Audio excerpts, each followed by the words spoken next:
I want to start this presentation by telling a story. I once saw on TV dogs that were used to fight against each other, and people could bet on them which dog would win. Or in other words, dog fights. These dogs can end up seriously injured, maimed, or worse, dead. And all that for people's entertainment. If that's what they consider entertainment, then I wonder what they find cruel and barbaric. Because I think we all agree that this kind of barbaric behavior needs to stop.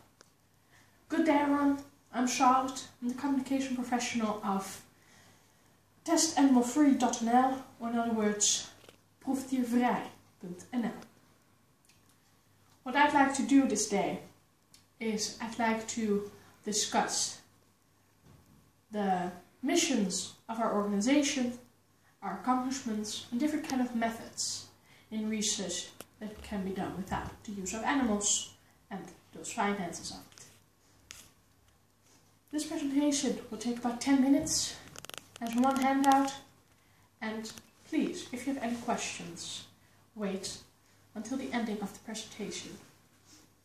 I will start by giving you the handout.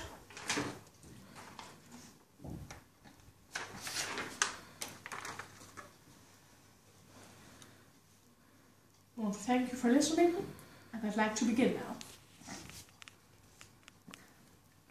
Proefdiervrij.nl is an organization, a Dutch organization that already exists for more than 20 years. We've got 3 missions. The first one is to invest in research that don't require the use of animals. The second one is to stimulate other companies and organizations to invest and innovate in research methods that can be done without the use of animals. And the third one is to create knowledge and awareness and an audience in the society for animal testing and the damage and the cruelty of it. Because animal testing is very cruel and we've come very far, but we want to go further, and that's why we need your help. I will give you 3 of our biggest accomplishments yet to be of what we have done without your help so far, but in order to take on the world, we need your help too. The first one was in 2003, a ban in the Netherlands on using chimpanzees and as animals in testing and research. After years of leading a campaign, it finally came to be.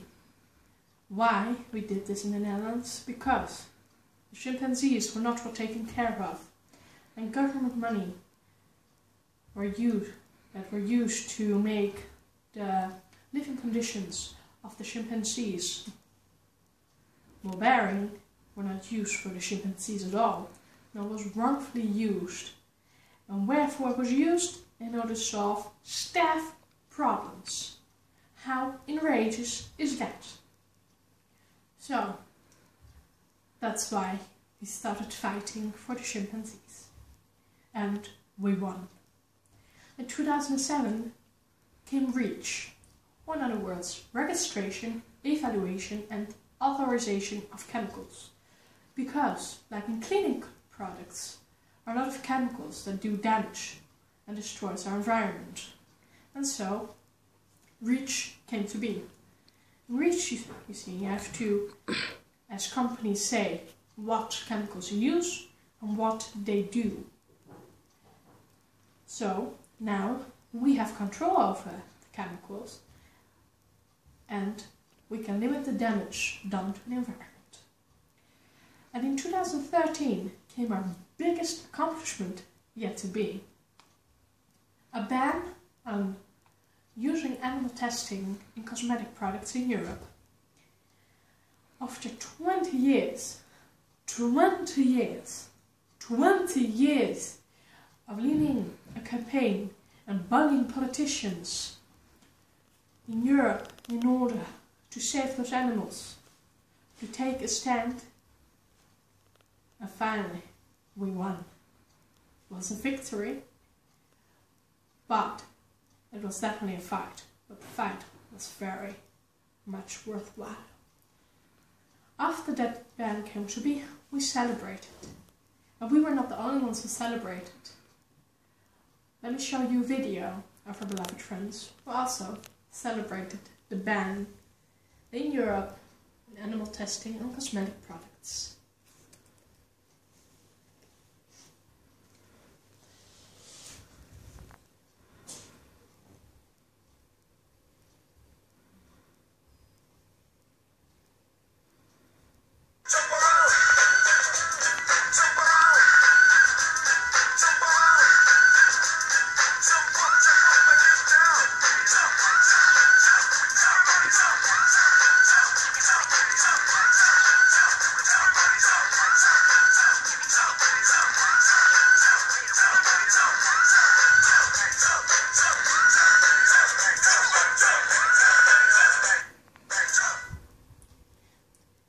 Take the handout that I've just given you, you will see a list of organizations of cosmetic brands that don't use animal testing anymore for their products, like The Body Shop and Lush Cosmetics, and the more unknown and cheaper brands.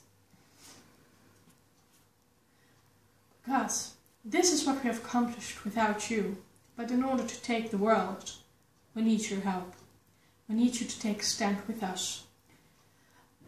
And in order to still do research, but without animals, there are different kind of methods that can be used without them. Like computer simulation. You just take the formula of human skin and the formula of the chemicals, put it in the computer and see what the results will be. This way you get more precise and accurate results. The second one is using human tissue leftovers from cosmetic surgeries, like a breast reduction or an abdominoplasty. And you can also clone stem cells and have an unlimited amount of human tissue to research and test on. Now, I know what you must be thinking. These kind of methods will certainly cost a lot. Well, I've got news for you. It doesn't. You actually save a lot of money with these methods. Like, you don't have to pay for the caretakers, the education, that have some strictly serious strict demands, or the place where the animals live. Those also have some serious strict demands. And the maintenance of the building, the animals, you don't have to buy them anymore, and you don't have to feed them anymore. Nevertheless, people still use animal testing, and they seriously don't get it. Because now you know there are different kind of methods. Now you know how cruel and barbaric it is. We all need to stop using animal testing. Because if you don't stop, we will be nothing more than barbarics, or worse, monsters that want nothing more than the blood of our victims on our hands. We shall never stop putting the words out. We shall never stop fighting for what is right. We shall never stop taking a stand. And we need you to help take us a stand. Thank you very much for coming for this presentation and for listening. And if you have any questions, I will be gladly to answer them now. What kind of techniques do you prefer to animal testing? I prefer the method that uses the human tissue from cosmetic surgeries. Because this way the leftovers from human tissue do not go to waste, or else those leftovers will be just thrown out, and it will go to a good purpose. Thank you.